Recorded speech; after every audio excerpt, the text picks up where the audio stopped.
1h19, a gente segue falando sobre o apagão que atingiu o país hoje. Vamos à maior cidade do Brasil, São Paulo, que teve funcionamento do metrô afetado, pelo menos 5 linhas impactadas com a falta de energia. As plataformas, claro, ficaram lotadas, não custa lembrar. É feriado em BH, em várias cidades de Minas, mas em São Paulo é dia comum, é dia de trabalhar muito, dia de rotina por lá. Ederson Rising traz pra gente os impactos dessa falta de energia. Por agora, a situação já normalizada, Ederson. Boa tarde.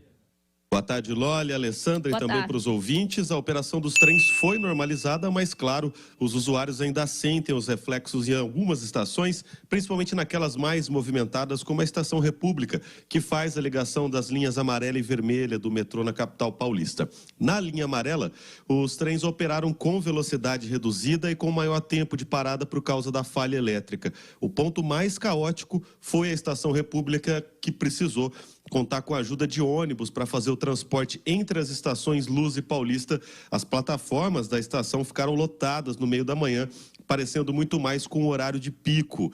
A linha 15 prata do monotrilho também foi afetada pelo apagão, depois de uma falha elétrica na estação Vila Prudente, mas ela também foi normalizada. As linhas azul, verde e vermelha, elas não tiveram problemas com os trens, com a operação dos trens, mas sim problemas na iluminação das estações. O apagão também atrapalhou o trânsito da capital paulista. A Companhia de Engenharia de Tráfego informou que diversos semáforos ficaram desligados entre 8h30 e 9h20 da manhã. Depois desse horário, todos já estavam funcionando novamente. Nas redes sociais, moradores também relataram falta de energia em bairros, principalmente das zonas norte e sul da capital paulista. Houve também registro de reflexos do apagão em cidades do interior, como na região do Vale do Paraíba. Os usuários do metrô de São Paulo hoje já tinham acordado com a dúvida se teria ou não a greve dos metroviários, que acabou não ocorrendo, mas depois acabou então acontecendo esse problema com o apagão, provocou esse problema nas linhas e estações. Eu volto com vocês.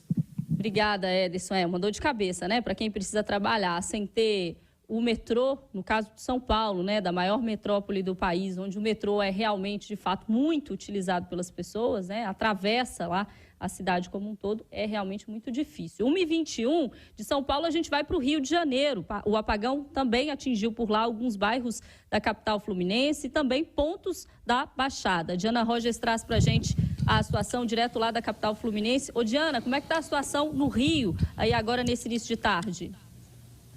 Olha, Alessandra, por aqui está bem mais tranquilo. Aqui no Rio de Janeiro, o apagão atingiu apenas trechos da capital fluminense e também da Baixada Fluminense. Segundo a Light, a concessionária de energia que atende 31 municípios do estado, o apagão teve duração de cerca de 1 hora, entre 8h30 da manhã e 9h34 da manhã, e afetou trechos de bairros da Zona Norte e Oeste da capital fluminense e cidades da Baixada Fluminense. A concessionária Enel, que também fornece energia para o estado, nas áreas atendidas pela empresa, a situação foi normalizada às 8h48 da manhã. A Enel só não informou quais regiões do estado atendidas pela empresa foram atingidas pelo apagão. Esse apagão ocorreu por conta do Esquema Regional de Alívio de Carga, que é um sistema de responsabilidade do Operador Nacional do Sistema, que ele é acionado automaticamente como forma de proteção quando alguma ocorrência é identificada. Esse acionamento protege o sistema elétrico de danos maiores. Ainda está sendo verificado o que aconteceu para que esse sistema precisasse ser acionado. Aqui no Rio, portanto, as áreas mais afetadas foram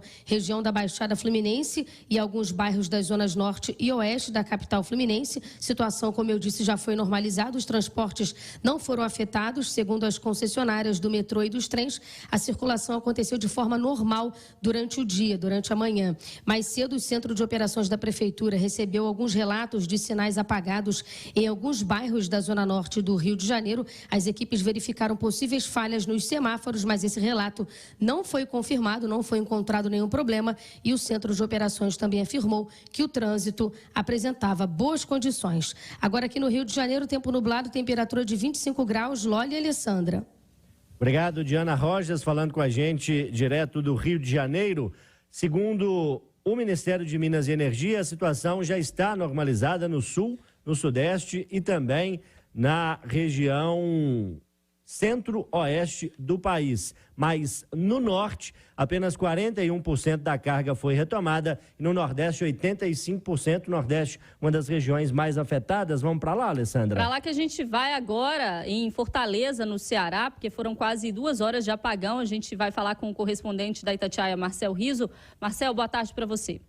Boa tarde, Alessandra. Boa tarde, João Felipe. Boa tarde. Aqui em Fortaleza, a energia foi restabelecida às 10h25. Foram quase 2 horas de apagão, já que a queda ocorreu por volta das 8h30. Houve também colapso da rede de telefonia móvel, que até o início da tarde continuava com o sistema instável em alguns pontos da cidade. O caos na capital cearense foi minimizado porque hoje é feriado municipal, como aí em Belo Horizonte. Hoje é comemorado o dia de Nossa Senhora da Assunção, padroeira da cidade. Portanto, escolas e principais pontos do comércio não estão funcionando.